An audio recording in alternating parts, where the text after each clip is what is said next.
के लोग मानते हैं कि भगवान एक है और सर्वशक्तिमान है। उसी भगवान के विषय में शिरडी के साईं बाबा ने भी कहा है, सबका मालिक एक है। दरअसल सोनीपत हरियाणा के रहने वाले विजेंद्र जी भी साईं बाबा के भक्त थे। सुना करते थे कि सबका मालिक एक है, पर उस एक मालिक के विषय में उन्हें ज्ञान नहीं था और न ही इन्हें भगवान से मिलने वाले सुख मिल पा रहे थे। कारण ये नहीं था कि ये भक्ति नहीं कर रहे थे, बल्कि कारण ये था कि ये उस सर्वशक्तिमान भगवान की शास्त्रानुकूल भक्ति नहीं कर रहे थे। सन 2006 के बाद इनके ऊपर दुखों का पहाड़ टूट पड़ा। इनका भाई एक्सीडेंट में मारा गया तो वहीं माताजी शारीरिक कष्ट के कारण चल बसी। ऐसी दुखद स्थिति में इनके पास भगवान के सिवाय कोई सहारा नहीं बचा था। उसी दौरान इन्हें एक ऐसा मार्ग मिला जिसने इनकी जिंदगी से दुखों को मिटाकर सुखों की बारिश कर दी। 6 जून 2006 का वो शुभ दिन जब विजेंद्र जी को पूर्ण संत रामपाल जी महाराज जी की शरण मिली। ये पल उनके लिए ऐसा था जैसे बेसहारे को सहारा मिल गया हो। आइए अब सुनते हैं विजेंद्र जी के जीवन परिवर्तन की सच्चाई, इनकी आप बताई। नमस्कार सर। सत साहिब। सर क्या नाम है आपका? विजेंद्र दास। विजेंद्र जी आप कहाँ के रहने वाले हैं? गांव पिनाना, जिला सोनीपत, हरियाणा का रहने वाला हूँ। सर संत रामपाल जी महाराज से नाम दीक्षा आपने कब ली? 6/6/2006 को ली थी। सर संत रामपाल जी महाराज से नाम दीक्षा लेने से पहले क्या आप कोई भक्ति साधना भी करते थे? हाँ, मैं परमात्माओं के बारे में घूमता रहता था कि कहीं पूर्ण परमात्मा मिल जाए, और मैं साईं बाबा का भगत था और ये सोचता था कि कभी शिरडी में जाऊंगा। और साईं बाबा ने एक ही बात कही थी कि सबका मालिक एक, लेकिन मुझे नहीं मालूम था कि वो सबका मालिक एक है कौन। सर आपने बताया कि आपको साईं बाबा की एक बात पसंद आई कि सबका मालिक एक, तो क्या आपको सबका मालिक एक मिला? हाँ, अब मिल गया, सबका मालिक एक मिल गया। सर आप संत रामपाल जी महाराज की शरण में कैसे आए? ये भी एक वाकया है, वो मैं थोड़ा सिलसिलेवार बताऊंगा। सन 1996 से लेकर 2006 तक अपना बढ़िया काम चल रहा, स्कूल चल रहा था, 10वीं कक्षा तक का, अच्छे बच्चे थे। 2006 में जब मेरे ऊपर विपदा आई, मेरी माताजी बीमार थी, हृदय रोगी, और वो रोहतक मेडिकल में मेरा छोटा भाई लेकर चला गया उसको, और वो मेडिकल में दाखिल करवा दी रोहतक मेडिकल में, और पैसे भूल गया मेरा भाई। पैसे लेने वापस आया घर पर, तो रास्ते में जाते समय उसका एक्सीडेंट हो गया और ऑन द स्पॉट वो मर गया जी। वो मरने के बाद ठीक 13 दिन बाद, जिस प्रकार ग्रामीण करते हैं, 13वें वाले दिन मेरी माँ भी चल बसी। और मेरी माँ चल बसी और स्कूल के बच्चे भी तितर बितर हो गए, और एक नौकरी के पैसे ले रहा था जो कि बहुत ज़्यादा थे। मेरे पिताजी ने अपने भी दिलवाए थे और दूसरों के भी दिलवाए थे। लगभग 60-70 लाख रुपए थे, और वो भी लेकर चंपत हो गया जी। और इसी दौरान मुझे कुछ सूझ नहीं रहा था कि मैं क्या करूं, और दिमाग ने काम करना बंद कर दिया और दोनों गुर्दों ने भी काम करना बंद कर दिया। तो जी मैं भी बीमार रहने लगा, और तो भगतमती ने एक दिन कहा कि तुम्हारा छोटा भाई भी चला गया और मम्मी भी चली गई, अब तुम भी मतलब बीमार है, उसी डॉक्टर के पास जाओ जिसके पास माँ दाखिल थी। तो मैं उसके पास गया। डॉक्टर ने अपने साले के साथ, डॉक्टर ने मुझे चेकअप किया। चेकअप करने के बाद डॉक्टर ने कहा अपने पिताजी को लाओ बुलाकर। लेकिन मैंने कहा कि जी मेरी माँ भी मर गई, मेरा भाई भी मर गया, आप हमें ही बता दो क्या बीमारी है। तो उन्होंने कहा कि तुम्हारे दोनों गुर्दे ख़त्म हो चुके हैं और हम तुम्हारे ऑपरेशन भी नहीं कर सकते, क्योंकि तुम अत्यधिक कमजोरी के कारण बीच में मर सकते हो, इसी कारण हम तुम्हारे गुर्दे नहीं बदल सकते। और डॉक्टर ने 6 महीने का समय दे दिया। 6 महीने का समय दे दिया। मैं घर पर वापस आया। मैंने अपने जो मेरे साथ गया हुआ था मेरा साला, उससे भी कह दिया कि कभी किसी से जिक्र मत करना, क्योंकि घर की औरतों का यही वो होता है, वो खामखाई सोच मानने की। तो मैंने किसी से जिक्र नहीं किया। इसी दौरान मैं रोज़ मरता रहा। पूरे 2.5 महीने निकल गए। 2.5 महीने निकल गए। इसी दौरान मुझे एक मेरे पिनाना गांव में एक ही भगत थे, संत रामपाल जी महाराज से, वे करोथा से जुड़े हुए थे। और करोथा से जुड़े होने के कारण वे कई बार मेरे करोथा से जुड़े हुए थे, मेरे पिताजी के पास आकर बैठते थे। वे एक दिन उन्होंने मुझे पूछ लिया कि तुम दिन पर दिन मरता जा रहा है, क्या बात है, तुम्हारी शक्ल भी बदल गई। तो मैंने उससे कहा कि दादाजी आपको नहीं बताऊंगा मैं कि मुझे क्या बीमारी, आप मेरे पिताजी को बता दे। वे खामखाई चिंतित होंगे। तो उन्होंने कहा कि नहीं, मैं तुम्हारे पिताजी को नहीं बताऊंगा, तुम मुझे बताओ। तो मैंने उनको बता दिया कि दादाजी ऐसे ऐसे बात है, मेरे दोनों गुर्दे ख़त्म हो चुके हैं, डॉक्टर ने 6 महीने का टाइम दे दिया, 2.5 महीने जा चुके हैं और 3.5 महीने बाकी है मेरे।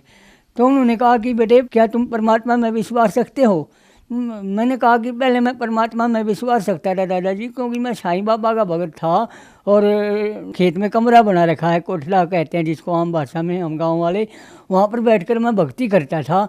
और लेकिन किसी भी भगवान ने मेरा साथ नहीं दिया। मेरी माँ भी मर गई, भाई भी मर गया, मैं नास्तिक हो चुका हूँ, अब मैं किसी भगवान को नहीं मानता। तो उन्होंने मुझे, मेरे दादाजी ने कहा कि भैया एक बार मेरे कहने थे तू करोथा चल, तो मैंने मना कर दिया। तो उन्होंने बार बार जिद की। अगले दिन फिर आया, तीसरे दिन उन्होंने कहा कि मैं तुम्हारा काम कर दूंगा 3 दिन का और तू मेरे साथ चल। तो मैंने कहा कि मैंने भी सोच मानी है, बोला मेरा काम कर देगा, इसका कोई लाभ भी नहीं मेरा काम करने से। तो मैंने उसकी हामी भर ली, चलते हैं दादाजी। तो मैं उसके साथ करोथा चला गया जी, करोथा आश्रम में। संत रामपाल जी महाराज का उस दिन सत्संग था 3 दिन का, और 3 दिन का सत्संग के दौरान संत रामपाल जी महाराज ने अपना सत्संग शुरू किया। तो मैंने भी देखा, मगर चलो देखते हैं। परमात्मा ने जब प्रमाणित किया, गीता जी के अध्याय नंबर 16 के श्लोक नंबर 23 में जो प्रमाणित किया, जो पुरुष शास्त्र विधि को त्यागकर अपनी इच्छा से मनमाना आचरण करते हैं, उनको न तो सुख मिलता है, न उनकी गति होती है, न मोक्ष मिलता है। और 24वें श्लोक में कह दिया, इसे तेरे लिए है अर्जुन, करते और अकर्तव्य की व्यवस्था में अर्थात कौन सी भक्ति करनी चाहिए, कौन सी नहीं करनी चाहिए, इसके लिए शास्त्रीय प्रमाणित है। तो मेरा दिमाग घूम गया, क्योंकि मैं तो मनमाना आचरण कर रहा था, मुझे लाभ कहाँ से मिलेगा। तो उसके बाद संत रामपाल जी महाराज ने बताया कि आज तक मैं ओम नाम को सबसे बड़ा मानता था, क्योंकि हमें बचपन से शिक्षा दी जाती थी कि ओम नाम से तब बड़ा, इससे बड़ा न कोई जो सुमरन करे ओम का शुद्ध आत्मा होए। उसी दिन उसे अपने दादाजी का हाथ पकड़ लिया और उसे कहा कि दादाजी इस संत का नाम दिलवाओ मुझे, क्योंकि ऐसा ज्ञान मैंने आज तक नहीं सुना। तो मैंने 6 जून 2006 में संत रामपाल जी महाराज से गुरु दीक्षा ली। सर, जैसे कि आपके बताए अनुसार आप पे दुखों का पहाड़ टूटा हुआ था। पहले आपकी माताजी की मृत्यु हो गई और फिर आपकी भाई की मृत्यु हो गई, और आपका जो स्कूल था वो भी बंद हो गया। और जब आप परेशान रहने लगे, डॉक्टर ने आपको बताया कि आपके दोनों गुर्दे खराब हैं और आपकी जीवन ज़्यादा नहीं है। फिर आपने संत रामपाल जी महाराज से नाम दीक्षा ली। तो क्या संत रामपाल जी महाराज से नाम दीक्षा लेने के बाद आपकी परेशानियाँ ठीक हुई? तो संत रामपाल जी महाराज के से नाम दीक्षा लेने के पश्चात मुझे थोड़ा थोड़ा आराम महसूस हुआ और 1 हफ्ते में आराम लगने लगा। उसके बाद मैं घरवाली बोली कि तू एक बार दोबारा चेक करवा करा। तो मैं डॉक्टर के पास गया, उसी डॉक्टर के पास। उस डॉक्टर ने मेरा चेकअप किया और कहा कि तुम्हारे दोनों गुर्दे अब बिल्कुल सही हैं, तुमने कहाँ से दवाई ली? तो मैंने उनको बताया कि संत रामपाल जी महाराज से मैंने नाम दीक्षा ली। तो डॉक्टर तो नहीं मानते इस चीज़ को। तो मेरे दोनों गुर्दे ठीक होने के बाद मैं भी अचंभित रह गया, और मैंने एक ही बात वो करी कि परमात्मा ने शास्त्रीय विधि अनुसार मुझे भक्ति दी और उससे मुझे बहुत सारे लाभ हुए। मेरे गुर्दे बिल्कुल ठीक हैं, 2006 से लेकर अब तक बिल्कुल ठीक है मेरे गुर्दे। उसके बाद मैं भगतमती को कहने लगा कि परमात्मा आए हुए हैं, चलो तुम भी चलो। तो भगतमती कुछ दिनों तक नहीं मानी, फिर भगतमती भी आ गई, पूरा परिवार आ गया। उसके बाद मेरे पिताजी थोड़े एंटी हो गए मेरे से, क्योंकि वे कहने लगे कि तू कहाँ जाने लगा, ऐसी जगह नहीं जाते। तो वे कहने लगे इस तरह ठीक है, मेरा छोटा बेटा जी जाता है, तू मर जानता है उसकी जगह, वो भी ठीक था, तू कहाँ जाने लगा, और जब तू मरेगा तो 5.25 का प्रसाद बटूंगा, यहाँ तक भी कहने लगे। तो ये सिलसिला 2 साल तक चला। और उसके बाद मेरे पिताजी बीमार पड़ गए जी। एक दिन बीमार पड़ने के बाद वे पूरे 15 दिन तक रोहतक मेडिकल में रहे। रोहतक मेडिकल में रहने के बाद उनको कोई आराम महसूस नहीं हुआ और ऑपरेशन बोल दिया। ऑपरेशन के दौरान डॉक्टरों ने कहा कि यहाँ पर मशीन नहीं है, तुम्हें बाहर से ऑपरेशन करवाना पड़ेगा, 4.5 लाख रुपए तक का खर्चा आएगा। तो फिर मैंने कहा पिताजी से कि पिताजी आपका ऑपरेशन करवाएंगे। और 2 बेड थे सर जी, एक बेड इस साइड में, एक बेड इस साइड में। एक पर मेरे पिताजी लेटे थे, एक पर मेरे पिताजी से भी कम बीमारी का मरीज लेटा हुआ था। रात को वो मर गया जी। रात को वो मर गया तो मेरे पिताजी सुबह उठे और आँखों में पानी आ गया उसके, और कहने लगे भाई विजेंद्र अब मैं बचूँगा नहीं, मैं तने बता दूँ किसका लेना देना है। लेकिन मैंने कहा कि पिताजी आपका ऑपरेशन करवाएंगे, भगवान ने सांस दे रखे तो उन्होंने थोड़ा मतलब आपका इलाज हम पूरा करवाएंगे।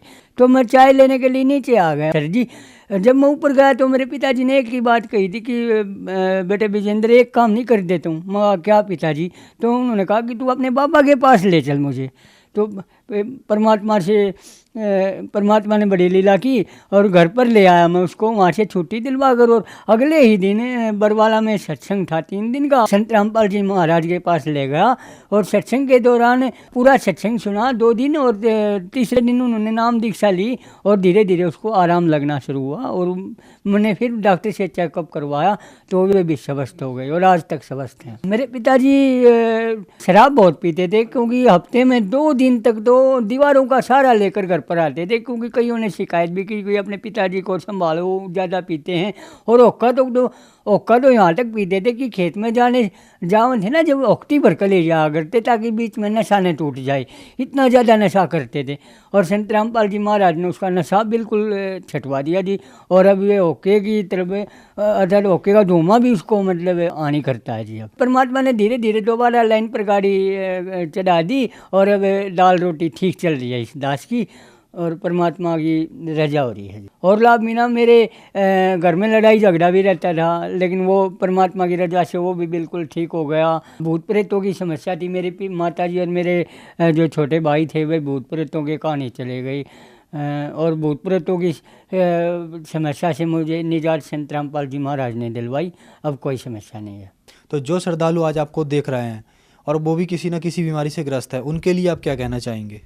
उनके लिए ये दास कहना चाहेगा कि आप संत रामपाल जी महाराज से शास्त्र विधि अनुसार संत रामपाल जी महाराज दीक्षा देते हैं, उससे दीक्षा लीजिए और अपना कल्याण करवाइए।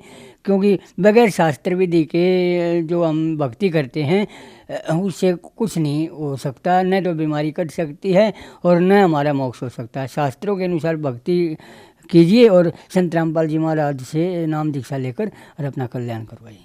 सर, संत रामपाल जी महाराज से नाम दीक्षा कैसे ली जा सकती है? कई टीवी चैनलों पर सत्संग आते हैं और उनके नीचे एक पट्टी चलती रहती है, उसमें फ़ोन नंबर दिए हुए हैं। आप फ़ोन करके किसी भी नज़दीक नामदान सेंटर से संपर्क करके संत रामपाल जी महाराज से नाम दीक्षा ले सकते हैं। धन्यवाद सर। सच्चाई।